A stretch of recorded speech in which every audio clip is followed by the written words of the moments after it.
Hello everybody, it's me Ghost Bunny, and today we're going to be reading KinnPorsche. We are on chapter 18 or chapter 2 of volume 2. Yee! Last time we left off, our Porsche boy wanted to quit. We were still on the aftermath of the what happened. So I think we're still gonna be on a very heavy atmosphere. Hopefully we get another Porsche intervention if it gets a little too heavy. Pero if there's any things that I feel like should be warned, like any trigger warnings, I will be putting them here and before the event. If there is any, I don't think there will be, but just in case. Yes. Also, let me give my disclaimer before I start reading, and that's that 1, I have no affiliations with 7 Seas or with the creator of KinnPorsche. I forgot her name. But I also have no affiliations with Beyond Cloud or any of the sorts. So yes, this is just us gal pals having a gay old gay time, okay? Disclaimer numero 2 is that I am not a native Thai speaker. So there might be names of places or just in general that I cannot or I will most likely mispronounce. I'm not doing that on purpose. I find the Thai language to be beautiful. I just happen to not speak it. I am considering going back to taking Thai classes. So fingers crossed to that. And even though I do speak English, English is not my native tongue, so sorry about that.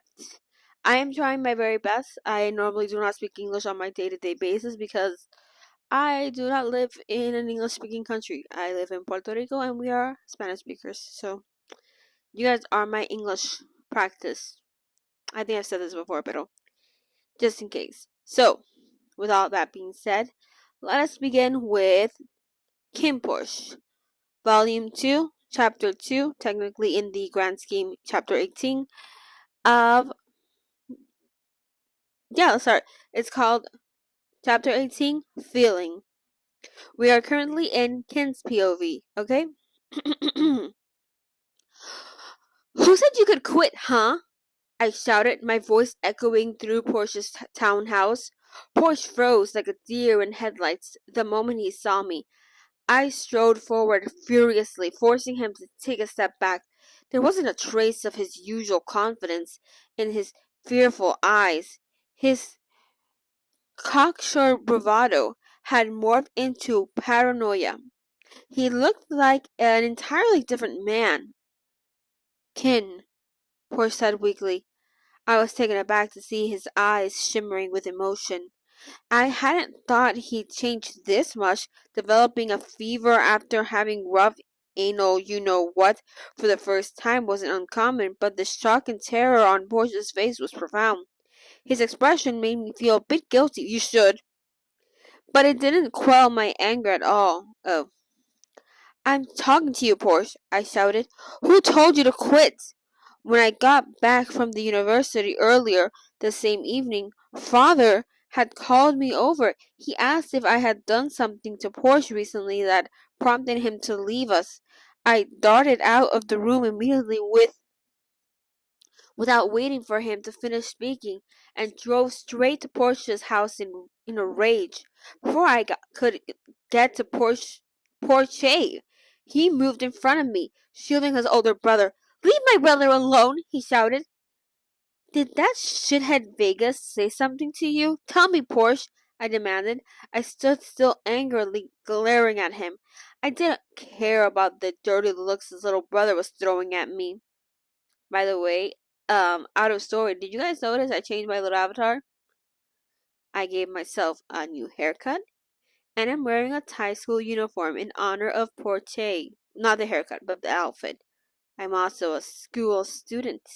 Well, I'm in college, but either way, a little.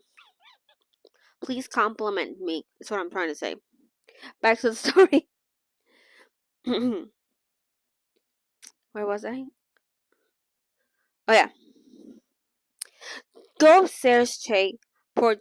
Porsche said, seeming to get a handle on his emotions. He shifted his gaze from me to his brother, nudging him towards the stairs, but Porsche was stubborn, just like his brother. He held Porsche's hand tightly, refusing to go upstairs. Who the hell is this crazy fucker? Why is he yelling at you? Come on, it's nothing. Go upstairs, Porsche told him sternly, and don't come down. But go! Porsche's voice got a bit aggressive. Porsche glanced between his older brother and me, then obediently walked up the stairs. As soon as Porsche's door clicked shut, Porsche walked past me, bumping my shoulder as he went. He was heading for the front gate. Where are you going? I demanded, following him outside. The moment he reached the front gate, he turned to confront me. What do you want? He asked. We're talking out here. I don't want Che to hear us. You're trying to quit because of Vegas, right? He got you to join him? I lowered my voice, but my tone was still furious.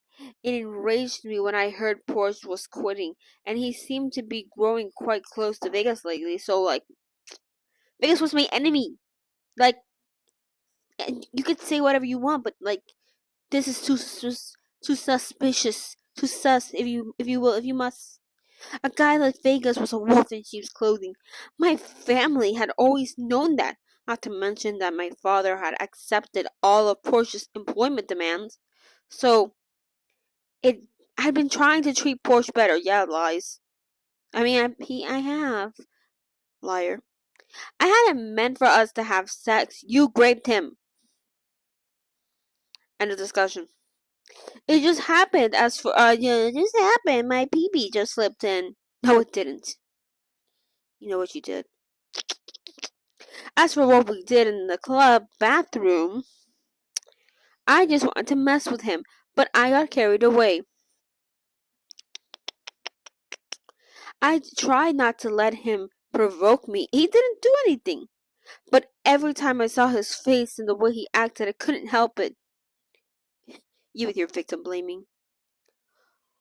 What does Vega have to do with this? Porsche snapped like he didn't know what I was talking about. His brows knitted together in confusion. I rolled my eyes. I couldn't tell if he truly wasn't getting it or if he was just pretending. After that gunfight at the range, I'd ordered Pete to follow him as closely as possible. I was worried he was targeted by the Minor Clan and bought off. Oh. If it wasn't because of Vegas, why would you just quit? I stood my ground and glared at him. He glared back. His eyes were accusatory. As if I had done something wrong. Oh no, Ken, you something wrong? No, you did nothing, my angel, my little baby cuckoo cakes, my little frou-frou. No, Pookie, you did nothing wrong. You're a little saint. You know what you did? And I lost my voice. Damn it, why do I keep doing this? Okay, he glared at me as if I had done something wrong. Both of his hands were curled into fists. He turned his face to the side and cursed. Fucking dumbass. The vein in his temple throbbing furious. Then what is it? I yelled at him. It's you son of a bitch! Porsche shoved me violently, sending me stumbling backward. He fisted a hand through my collar and yanked me back towards him. Me? I asked. Porsche punched me in the face, boom, with a heavy fist, sending my head sideways. The force of it nearly made me fall over. Yes, you! You made me like this, you asshole! He declared, grabbing my collar again. The emotions he bottled up were about to burst, and his fist flew at my face. This time, I held him by the wrist and blocked his punch. I pushed him away and slammed his back against the wall, holding both of his hands down. What did I do? I asked, even though I was pretty certain what he was getting at. Yeah. Like, it's very obvious, my dude. But, you do you, I guess. I'm your conscience. Why do you keep ignoring me? Did you even need to ask? Porsche shook my hand off with all his strength, managing to free himself. If it was that day, you know how it happened, I said, trying to grab his hand again. And even after that day, you still weren't done tormenting me? He barked, dodging my grasp. Why are you stuck on it? You can't just change the past. Officer, can I smite his ass? And can my door stop fucking closing and opening itself? Stupid wind. The life of an islander. Or my house is filled with ghosts. One of the two. Where was I? Oh yeah. Why are you stuck on the past? I don't know, maybe because my body's still affected by it, you dum-dum. It's because I can't change the past and that I don't want to keep seeing your face. Porsche's voice grew louder and louder, and I noticed the neighbors opening their doors to see what was going on. Because even in Thailand, noisy people are noisy.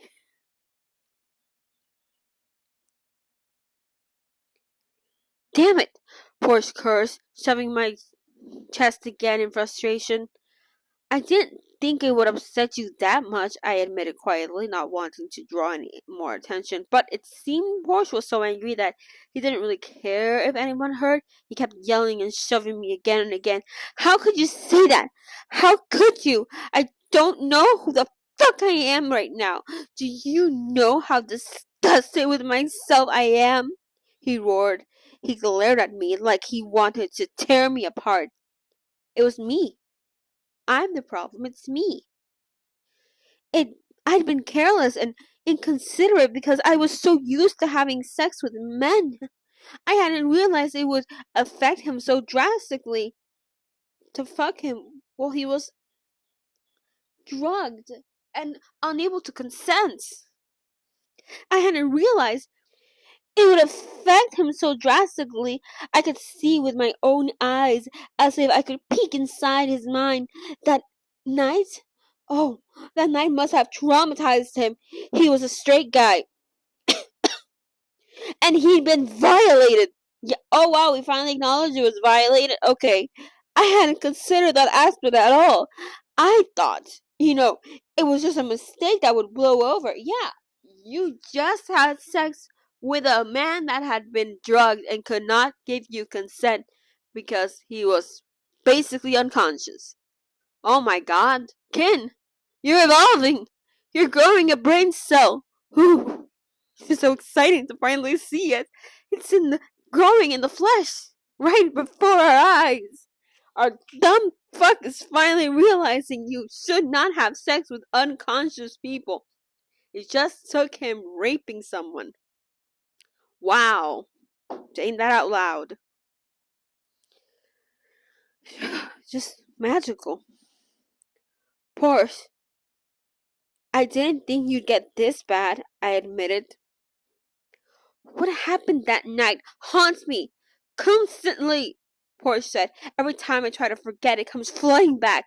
I'm going fucking insane. How can you expect me to get over it, you bastard? Something in his eyes had changed. I could see no trace of the Porsche I knew. Only pain, sorrow, fury, and fear. I grabbed his arm and tried to talk some sense into him. Porsche, listen to me. I didn't mean, like hell you didn't mean to. Let me go, you animal. Porsche. I raised my voice and pinned him against the wall. Let me go, Kin. I can't stand you anymore, you son of a bitch. I held down his wrist and locked his body into place against mine until he started to give in. I was in better shape than him, so I figured he couldn't, buck me off. But instead of trying to break free, he bit down on my shoulder really hard. He really was a dog. I stood still and didn't utter a word, even though it hurt like a bitch. I let him take out his pain on me. Porsche. I called his name flatly. His teeth still sank into me, but his body started to calm down. Porsche lifted his head, and from my shoulder, I hate you, he whispered, exhausted. Understandable, King. Even though my eyes were fixed on him, I could sense that something in the air was off. I badly wanted to clear things up with Porsche. I wouldn't let him quit so easily, but I would have to wait. You should go back inside, I said. Porsche went still and looked at our surroundings. You feel it too? I asked, just to be sure. It's not your men? I came alone, okay? I'm a good boy.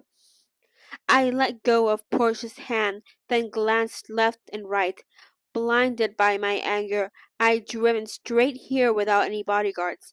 I didn't know why I'd gotten so upset when I heard that Porsche was quitting. Our bodyguards put in their resignments all the time. They sign resignation like every couple of days. I signed like one last week. But it was Porsche. Only he could rile me up like this. You're still feverish. Go inside, I said. He looked tired. Portia's brow furrowed. His eyes no longer focused on me. He looked out to the main road as we broke away from each other. A group of 5 men charged at us, all wielding knives. I put up my fist immediately, punching them in their faces as soon as they got close. Porsche kicked one of them in the face, sending him to the ground. Bang! Good! Porsche and I scrambled to defend ourselves. Panicked noises erupted from the neighbors. They were still looking. They're still eavesdropping. But nobody dared to intervene because these bastards were armed. They had guns and Schmidt. Amid the chaos, I heard the chaos. Yeah, no. Yeah. Amid the chaos, I heard the door to Porsche's house open. Porsche, who was busy breaking the guy's limb, turned around toward the sound, his eyes widened in horror. Here! What's going on? Porsche shouted as he ran out of the house as soon as he saw the scene in front of him. Uh-oh. Shock spread across his face. Get inside! Yelled Porsche. I was bashing an attacker's head against the wall when I heard Porsche. I let go and went over to him as he darted towards his brother. Get inside! I pushed Porsche away while simultaneously kicking out at the gang of attackers. I have to save my hair, Porsche insisted, hesitant to leave. Porsche's phone is inside, right? Find Pete in his contact and tell him to come here now. Go out the back door, Porsche. If you want Porsche to live, get out of here quick. Go! Porsche didn't have time to question my commands. I shoved him back in the house and locked the door from the outside. He banged and banged on the glass and yelled, but I shot him a glare, silently willing him to do as I told him. He dithered for a moment before finally going inside. I wasn't surprised that I'd managed to order Porsche around without getting it, scratched. Porsche had been fending off our attackers the entire time. He grabbed them, yanked their heads, and jabbed them with his elbow and knees. It looked like he'd taken a few hits. I had to rush in to help him. You think you're so tough, huh? One man shouted, coughing up blood. I grabbed the knife he dropped and lunged to stab the man currently wrestling with Porsche. I was gonna be like, your hero, baby. Something stopped me in my tracks, though. Put it down. One of the men had a pistol pressed against the back of Porsche's head. Porsche's fist stilled. He consciously straightened himself up. I felt cold metal against the back of my head as well. Knife down. I did as he said. slowly placing the knife on the ground, then held both of my hands up. "That's a good boy," the man chuckled darkly. Suddenly, he swung at the back of my head with the butt of the pistol, knocking me to the floor. The other man did the same to Porsche. I felt something heavy repeatedly hit me in my stomach and the back of my neck. Dazed with pain and unable to fight back, I passed out. Do do do do do do do. Sometime later. What's this about? Did the boss just want Porsche? Come on, two birds, one stone. Boss is gonna be over the moon. Disobeying orders like that, better watch yourself. Trust me, boss will be happy to get 'em both. And if he isn't, this is all on you. I know I only took Porsche. You had to fucking get Kin too. I regained consciousness some time ago, but I pretended to still be out as I listened to the men talk. My arms were tied firmly in front of me, mouth gagged by a cloth. My mind was still clouded by pain, but the rocking motion, yeah, I felt, told me we must be driving up a mountain or something. Like, I could sense it. I have great directional skills. The inside of the van was fitted with dark curtains, so I couldn't look outside. I prayed that my phone was still with me so Pete or the other bodyguards could track the GPS. There was someone seated next to me. I squinted and saw it was Porsche, still unconscious. He was tied up in the same way I was. The van went quiet. I tried to move my hand towards Porsche to wake him up. These guys were reckless. They put me and Porsche in the back seat together without anyone to watch us. Are they fucking stupid? Well, thankfully they are, but are they fucking stupid? I gently poked Porsche's arm. Poke, poke, poke. He seemed to be getting his bearings back. He moved a bit, then squinted at his surroundings. I gently caught his arm, not wanting him to move around. He turned to me and frowned. I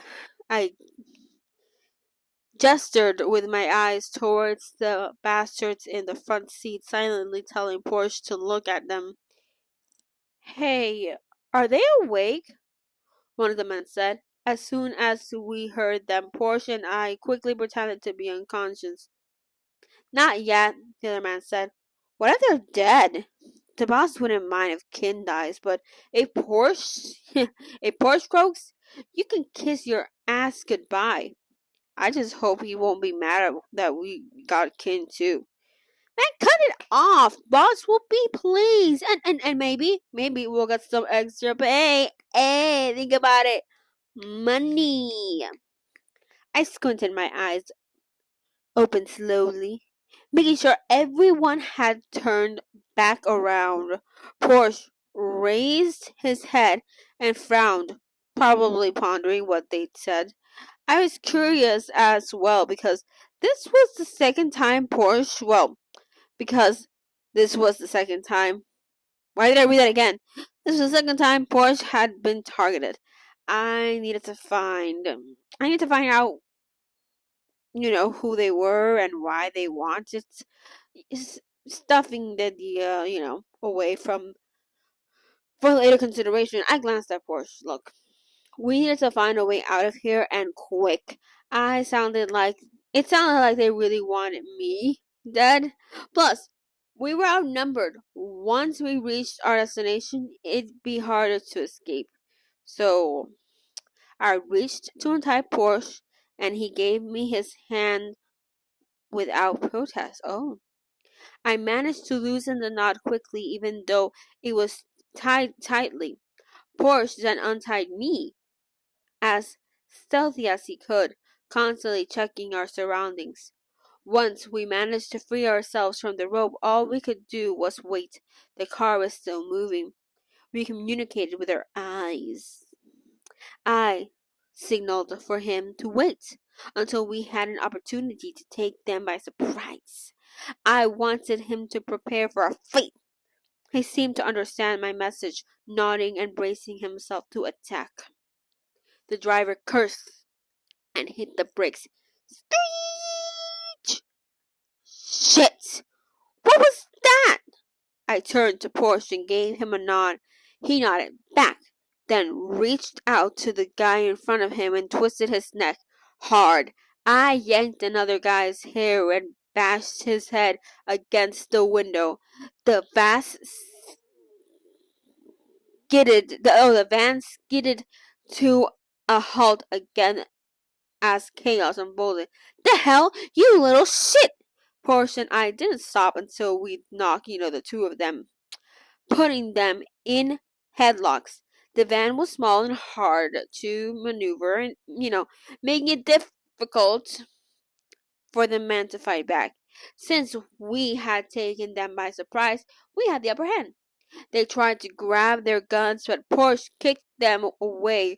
Once I finished beating one guy's face into a pulp, I snatched a gun off the floor and pointed it at the rest of the men. I hurriedly dragged Porsche toward the van door before opening to our freedom. Freedom! Stay back, Welsh! I threatened as we retreated from the van. Porsche managed to wrestle a gun from one of them as well. They all gulped and raised their hand. As we backed further and further away from the van, I found that we were truly in the middle of literally nowhere. There was nothing but forest and mountains around us, with barely any cars in sight. One of our attackers recovered from Porsche's beating and barked orders at everyone in the van. Why the hell are you just sitting there? After them! The three men who were still conscious got out of the van and ran towards us. Porsche and I fired at them. Bang, bang! But they had guns too, and they were ready to fight back. I grabbed Porsche's wrist and sprinted into the forest to find cover. The dark made it easy to hide. There was no moon in the sky tonight. I heard more gunshots on our tails. Porsche and I fired back at them from time to time as we fled deeper into the forest, away from their bullets. Ken, it's too dark, Porsche panted as he tried to keep up with me, but I didn't slow down at all. Those guys were relentless, so we needed to run as far as and as fast as we possibly could. Bang, bang! I kept ducking to dodge the bullets. Porsche turned to fire warning shots back at them. I could barely see anything. It was nighttime, and we were surrounded by forest. We were running completely blind. Bang, bang! The shots drew closer and closer. I tried to crouch as I ran, but I could only do so much. I kept getting caught up in the tree branches and the underbrush. Yeah, stinging my arms and legs with pain. I couldn't see the path. Okay, I couldn't see the path in front of me at all. I stepped without looking and lost my balance, lurching forward. Shit! I cried out. Instinctively, I pulled Porsche into my embrace and shielded him as we hit the ground and rolled down a steep slope. I didn't even think about it. It just happened automatically. My subconsciousness told me to protect the man in my arms from all harm. We tumbled down the hill, grazed by bullets. Bang, bang, bang! I kept my eyes tight shut. My mind couldn't register what was happening. Then my head slammed against something rock hard and everything went black. I don't know. A cliff! Oh fuck! If the bullets didn't finish them off, that sure as hell did. Shit, boss is gonna kill me! Sometime later. Bright light hit my eyes as I struggled back to consciousness. Pain shot through my entire body, the worst of it in my head. Confused, I opened my eyes with difficulty. My vision was somewhat blurry. Something heavy was pressed down on my body. The worst. I, I was so confused, I read the sentence again. Confused, I opened my eyes with difficulty. My vision was somewhat blurry. Something heavy was pressing down on my body. I lifted my head to look around. From what I could remember, we'd been chased last night until we stumbled and fell down a steep hill or some sort of ravine. Look, I didn't know how we'd managed to survive. We'd fallen quite a long way down. I must have hit my head against one of the rocks nearby, which would explain why it ached so badly. I hugged the body in my arms tightly before I realized it was Porsche, still out cold. Porsche! I gently shook his arm and held my finger under his nose. I sighed in relief when I felt him still breathing, but his breath was burning hot. I shook him again. Porsche! He groaned, his brows furrowing. Then he slowly started to move. Ouch! He croaked, cracking his eyes open. You okay? I asked. Last night we were, he muttered, eyes widening as he lifted his head to scan his surroundings. Yeah, we're being hunted. I nudged him to get off of me. Are you okay? I asked him again, propping myself up into a sitting position. Porsche didn't reply, grimacing as he sluggishly tried to move. He was wearing only a t-shirt, so his skin had been unprotected when we tumbled down the cliff. His arms were badly scratched. Crunch, crunch. The sound of footsteps on dry leaves made me freeze for a moment. I hastily grabbed the gun that had fallen next to me and hauled Porsche upright. He couldn't really stand up, but I dragged him into the bushes anyway. Get some ropes and climb down to see if you can find their bodies. One man's voice echoed through the forest. Can you walk? I whispered to Porsche. He looked completely drained, but he still managed to, a small nod. Over there, I said, grabbing his wrist and heading the way as carefully as I could. Clack. I can't find anything. Then they're not dead yet. Split up and find them. As soon as I heard the distant voice shouting orders, I tried to pick up the pace, pulling Porsche into a run. More of them were coming, and I was afraid we'd get caught if we waited around any longer. I can't. Porsche wheezed, looking weaker than I'd ever seen him. He tugged at my wrist to get me to slow down. Hey, over there! A voice called. Tough it out, I told Porsche, moving my hand from his wrist to his torso, dragging him along with all my strength. Well, all the strength I had left. I kept running, but now it was light enough to see the way in front of me, allowing me to dodge the tangle of branches and underbrush. I didn't know where we were going, only that I had to put some distance between us and our pursuers. I supported Porsche's body the entire way, holding him up when he threatened to kneel over. I felt so sorry for him. He was deathly pale and panting heavily. The further we ran, the darker and cloudier the skies became.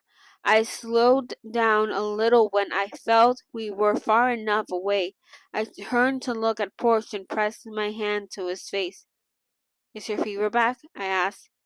It never went away, Porsche said as he gasped for air. I can't keep going. Just like that, Porsche collapsed. It shocked me. I wasn't used to seeing him so weak. I walked over to stand in front of him, my eyes still darting around, afraid our pursuers were gonna catch up to us. Porsche, you have to hold on a little longer, I said. He shook his head as he sat there panting. As if nature was taunting us, rain began to pour down. Our situation just kept getting worse. Now that I was done running for my life, I had to find shelter. Get up, or else you'll get malaria, I said, standing with my hand on my hip as I stared at Porsche. He sat there in silence, looking like death itself. The rain fell even harder. Just like fucking luck. Fucking hell! It was really coming down now, but the guy in front of me refused to budge. What the hell was I supposed to do? I don't know, pick him up. Yeah, do it, pussy. I turned my back to Porsche and crouched down, patting my shoulder. What you doing? He asked, his voice hoarse. Get on! We need to find shelter. Oh, he is gonna give him a piggyback ride. Yay! He finally listened to his conscience. Hee. Porsche hesitated, not responding. With the rain beating down on us, I didn't want to wait. I reached behind me and pulled his arm over my shoulder, hooking my arms under his leg and standing up. After adjusting my grip, I walked forward. Porsche wasn't exactly light, and my arms still hurt from the fall. How was I supposed to manage this? Fuck! I walked for some time before I felt the weight of Porsche's head burrow into my shoulder. His arms lay haphazardly over my shoulders, but now they hugged me tight as the heat emanating from his body warmed my back. The rain was starting to obscure my vision. I kept walking until I found a large hollow, almost like a small cave. I quickened my pace and ducked inside. Porsche? I crouched down so he could hop off my back. Hmm? He groaned, pulling away from me and leaning back onto the rocks. His eyes remained closed. He didn't bother to look where I'd brought him. It was like he was completely cut off from the outside world. Ooh, okay. The image, I'm gonna take a photo, pero oh my god. So you guys are probably seeing it with me. You have to see. Oh, yeah. Ken carrying Porsche. Oh god, Porsche looks so. I can't even see his face, but he looks. Oh god, he's our babies. Our babies. They have been going through it. They've been going through it. They are having it rough. But the art, amazing. I love it. Okay, next page. I unbuttoned my rain-soaked shirt, making sure to take off Porsche's shirt too. I didn't want him to get a cold on top of, his already existent fever. What do I do now? I asked myself aloud. I thought hard as I wrung out our shirts. The wind hit my bare skin and sent a chill through my body. I quickly turned to look at Porsche, who was hugging himself tightly from the cold. Shit, this was bad. I hadn't paid any attention when I was a Boy Scout. Oh, you were a Boy Scout? I don't know why I find that funny. I hadn't even gone to the camping trips. I had absolutely no survival skills, but I had played survival games online before. How difficult could it be? I tried to recall what I did in that game first. I need to start a fire. Luckily, there were some twigs and dried leaves in the hollow. Okay, so I gathered them into a pile. It seemed, I've seen a couple of documentaries that you need to rub twigs against a rock and turn toward the sun in order to start a fire, but it was raining! How could I make a fire with no sunlight? I bit my lip as I pondered the question. I couldn't wake, Porsche up to ask for help. He was shivering so hard I was afraid he might die right then and there. It dawned on me that Porsche must have a lighter with him. He was a smoker after all. I fished through his pocket, of his sweatpants, and ta-da! Found it. We're not dying today, baby. Woo! I spent a long time trying to get the lighter to ignite because it was so damp, but eventually it worked. The first fire I'd ever made crackled into existence. Guys, halt the applause. Master of Survival Kin is in the building. Deep down, I was kind of proud of myself. I really could do anything if I set my mind to it. I'm such a survival. I'm a survivor. I don't remember the lyrics, but I'm a survivor. I'm a survivor. I sat there with my knees up, watching the flames flicker when I heard a trembling voice. Oh, fuck. Cold. Porsche rasped out. I moved towards him and pressed the back of my hand on his forehead. He was still burning hot. Normally, a sick person should be, wiped down and covered in thick blankets when they slept. Right now, his clothes were soaked, so I dragged them over some rocks to dry out. What was I supposed to do now? God damn it, the survival videos I watched in that stupid little game wasn't helping me out. Comment. They should make Papa's survival in the forest. I only played Papa's Pizzeria. I started a fire, I said, glancing at his face. His brow was furrowed and his eyes were tightly shut. Cold. Porsche's lips quivered so badly that I couldn't make out the rest of his words. Both of his arms were wrapped closely around his torso. Damn it! Don't be like this, Porsche. I don't know what to do either, I exclaimed in frustration. It irritated me when things were out of my control, and also no one complimented my little fire. I looked at Porsche's bare upper body, at his tattoo and defined muscles. A tough guy like him really shouldn't be in this position. The sight was a little jarring, if I may say so. The Porsche I knew was strong, proud, and unyielding, but instead of getting up to yell at me like, usual, he lay there sick and shivering. He looked like he was at death's door. My heart sank as I watched him. He was only in this situation because of me. I scooted closer to him, lifting his back away from the rock he was leaning against and carefully inching myself into the space behind him.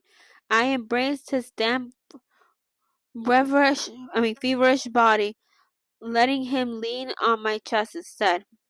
Better? I asked quietly. His head rested on my shoulder. He was so shivering, I realized.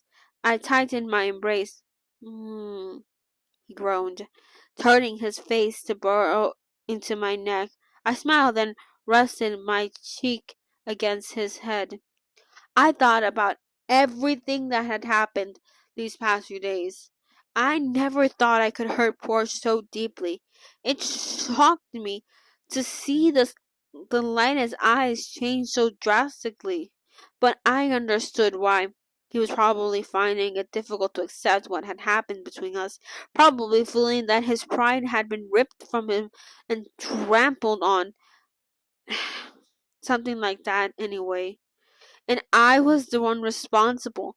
I hadn't meant for it to turn out like this. The blame didn't rest solely on me. Excuse you? No, yeah, we were doing good, but what? Having sex with him that night had felt new and exciting. I'd never done it with a man who was the same height and build as me. Yeah, you still raped him though, bro. I thought we were on a good path. Guess I misread. It felt like a fun challenge, and it was so much better than I'd imagined it would be. Okay, good. Someone hit him with a rock. As for what happened in the club bathroom, I only meant to tease him. I thought we already talked about this. Did I go back a couple of pages? What the fuck? But I got carried away. It was just so thrilling and it felt amazing. I hadn't realized how my actions could hurt a straight guy like him.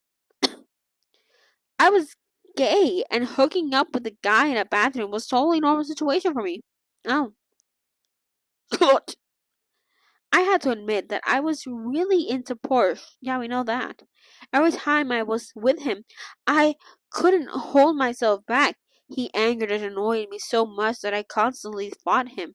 And today, I had won. But at what cost? I didn't feel proud of this victory at all.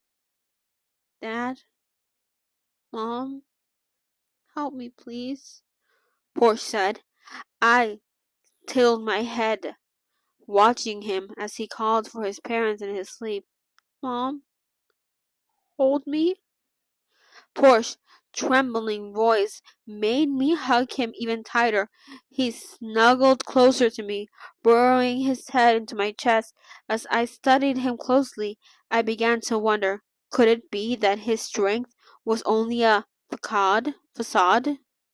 A shield to protect him from his innermost feelings? He put up a good front, but he was more sensitive and fragile than he seemed.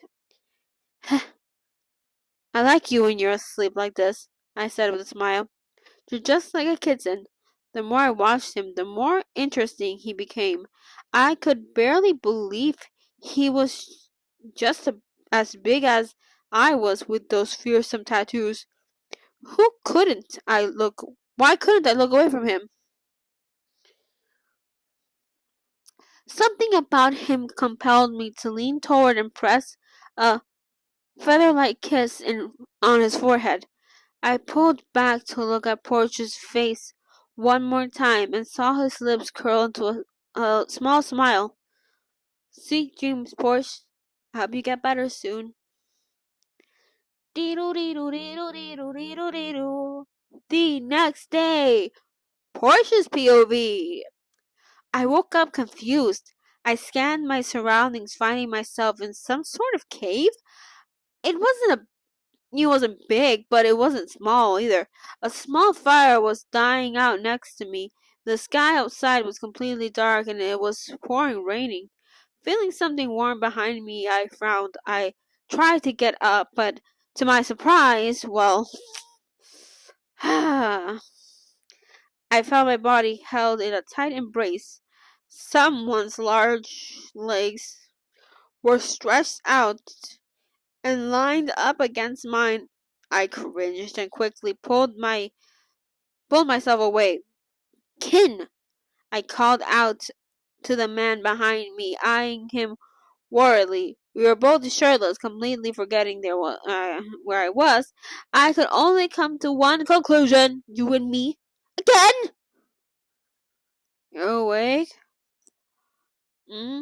Has the rain stopped yet? Kin pushed himself up from the rock and blearily rubbed his eyes before looking at the smoldering fire. He got up and went to grab some twigs and leaves to throw on it. I could tell it was getting cold, he said, squatting down next to the fire and trying to relight it. I watched him warily.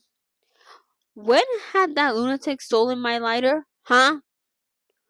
Where's my shirt? I asked. Ken pointed to the big rock on the other side of the cave, where both our shirts were laid out to dry. It's still soaked. Don't bother putting it on. He said, yawning. What did you do to me? I demanded, glaring at his back. What could I do to you? Ken asked, tilting his head as he turned to look at me. Well, my clothes are, and you were holding me, so I growled. You don't remember a thing, do you? It was raining. You said you were cold. I didn't know how to help you with the shit-eating. He asked. I must. Can I read? If I put this closer to my face, maybe. You don't remember a thing, do you? Huh? It was raining. You said you were cold. I didn't know how to help you with that, so I hugged you. Was it warm? He asked with a shitting grin. I wanted to kick his smug face right into the fire pit, but I wasn't strong enough right then, so my head was spinning. And who said you could do that? Shit, it wasn't like I'd forgotten everything. I knew we were chased into the middle of the woods. Then I started raining and my body ached to the point that I couldn't take it anymore. I also remember Ken giving me a piggyback ride. Oh my god. I bit my lip hard as I felt my heart skip a beat. Come on, Porsche. You really think I'm in the mood for that? Read the room, Ken said with a laugh.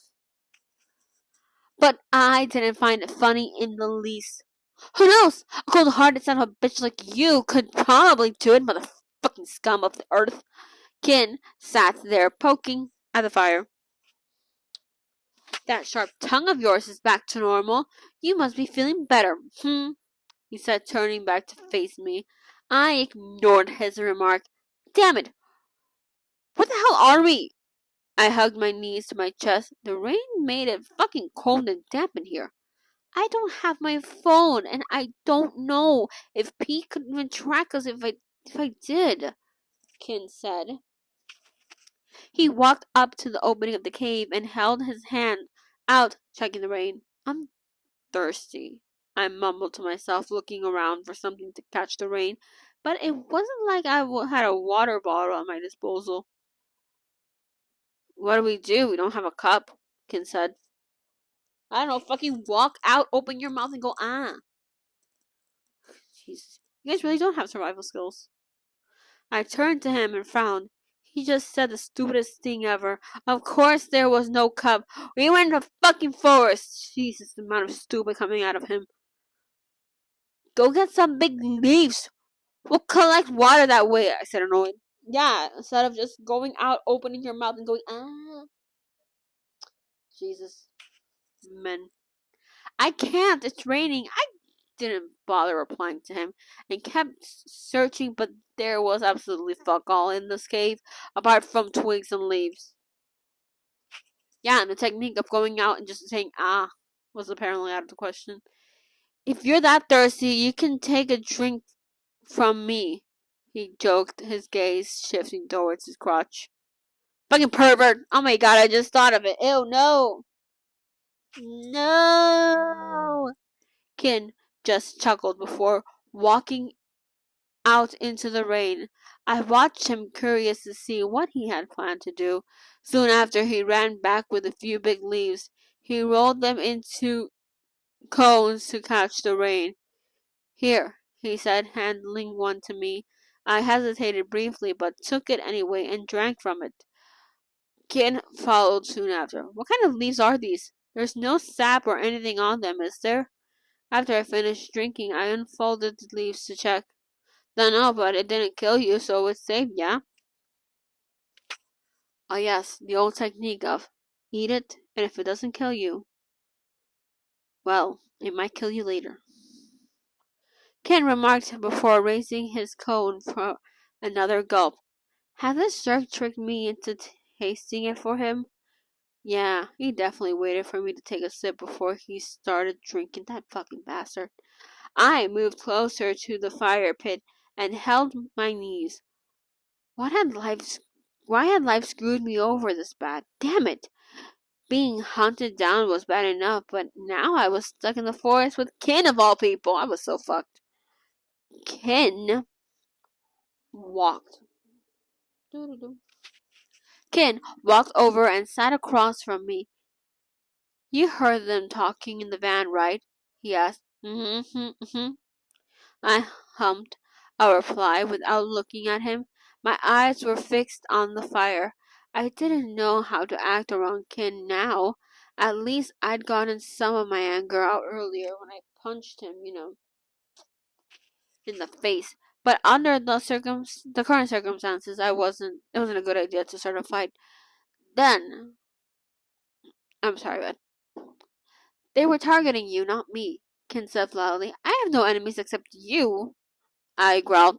Bullshit. I shot him a burning glare. What made him think that he could talk to me like that? That asshole.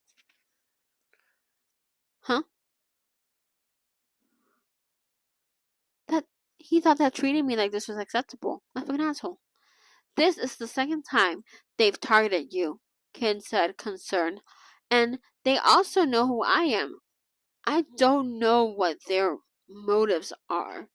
Who are they? What do they want? I was, just as surprised as he was. Ken was targeted all the time, but they wanted me? I didn't get it either. Let's get out of here first, then I'll figure out who they are, Ken said. They wanted me dead. I overheard that too. I was the one they wanted to abduct, not Ken. I hadn't even done anything wrong. Are you feeling better? Ken asked. Yeah. It's because you were in my arms. My healing touch worked wonders, doesn't it? He said with a smirk. His face was so annoying that I hurled a twig into the fire, making sparks fly up. He turned away to avoid getting burned, smiling at me with a teasing expression that I'd never seen before. I rarely saw Ken act so casual. It felt strange to witness, but maybe it was just this crazy situation. I was used to seeing his elegant and polished young master, who was serious about everything. This Ken was the opposite. Everything about him was different, from his unkempt hair to his informal demeanor. You called for your parents in your sleep, he said. I glanced up at him before averting my eyes, focusing on the fire again. I probably had called out my parents in my sleep. I had a dream that they came to visit me and hugged me tightly. I hadn't felt that kind of warmth in my heart in so long. I felt safe and secure in my parents' embrace, and I was so comfortable I didn't want to wake up. Mm. How long have you been on your own with your brother? Ken asked. Almost 10 years, I said quietly. At least you got to spend time with your parents. That's good. I don't even remember what my mother looks like, Ken said with a chuckle. Why? I didn't know what compelled me to ask. My parents got divorced when Kim was, a few months old. I was so little, she's nowhere in my childhood memories, Ken said, looking into the fire pit, sorry. Why did they split up? I was curious about Ken's past. The fever had to be getting to me. I don't know. I've never asked him. Or maybe I did? I don't really remember, Ken said. I'm happily living, with my father though, so I don't really think about it much. I glanced at Ken as he spoke. Even though he seemed, unaffected, his eyes went dim for a moment. He must have pondered this subject deeply, but he didn't want to reveal his emotions. I see. You're a good brother, raising poor Che to high school age. Imagine, Tankun raising me. Woo! I would have gone crazy like him by now, he said with a laugh. I cracked a smile imagining it along with him. Talking about Che made me start worrying about him. After they knocked me out, did they get him too? Do you think Che's gonna be alright? I asked. I didn't know if I was Jesus. I didn't know if it was the quiet of the forest, the rain pouring down, or my fever that compelled me to speak to Ken like this. I was able to put aside my fear and fury towards him for a moment. Deep down, however, I was still afraid. I told him to sneak out the back, Ken told me. Is he safe? I told him to use your phone to call Pete. You have his number saved, right? I nodded. I was so worried for Che's safety. What would I do if something happened to him? Don't worry, I'm sure your brother is safe. Those guys aren't very smart. I mean, look at how they screwed this up, Ken said. Analyzing the situation, I agreed with him. Those bastards were a bunch of reckless amateurs. They hadn't tied us up properly, and they were dumb enough to put us together in the back seat like morons. If he didn't call Pete, I hope he at least called Tem or John, I said. Ken nodded in agreement. I didn't know when I'd let myself study his face so closely. I couldn't help but feel comfortable that he was there, that he was here. I didn't have to be alone in the dark forest in the middle of the night. I had bottled up my anger for now. Once we got out of here, I could go back to hating him. You want you want to get some sleep? Kinn asked. The rain should stop before tomorrow. We can figure out how to get out of here then. I nodded slowly, starting to feel a bit dizzy. Had getting rained on made my fever worse. I shuffled back and leaned against the cold rock. Chills shot through my body, but I couldn't do anything to brace myself against the cold except wrap my arms around myself. Ken moved closer to me and I shifted away from him a little. What? I asked. He nudged me off the rock, creating space for him to slide in behind me. Do you want to freeze to death? He said sternly as he pulled me back towards him. He held me tightly, my back pressing against his chest. The fuck, let me go. I tried to wrestle, out of his embrace, but he held me firmly. Stay still, I'm not gonna do anything, he insisted. I calmed down a bit, but still turned my head to tell him off. Let me go, Ken. You're burning up again. If you freeze and die here, I'm not gonna carry your corpse out of the woods, Ken said. Get some sleep, I mean it. Ken rested his head on the rock and held me securely in his arm. I couldn't have pried him off, even if I tried, but sleeping against him felt better than sleeping against the rocks. My whole body warmed in his embrace, and I was overcome with a strange sense of safety. Ken's chest, Jesus, Ken's chest, rising and falling in time with his breath, was a comforting feeling. It meant I wasn't alone in this creepy forest. Sick and exhausted, I had no choice but to let myself drift off into sleep. And that is the end of chapter 18, also known as chapter 2 of volume 2. A lot of things happened this chapter. Whew, Jesus Christ. I hate that my door opens and closes by itself. Pero, wow, that was a read. Um, well, that's the end of that. If you guys been liking my reading, you guys could like, comment, and subscribe and do all the YouTube shenanigans. Yeah, just a lot of action, a lot of this and that. Less traumatizing than the past chapters. I'm still mad at Ken. Pero, yeah. What else should I say? Well, bye bye bye bye bye. Bye.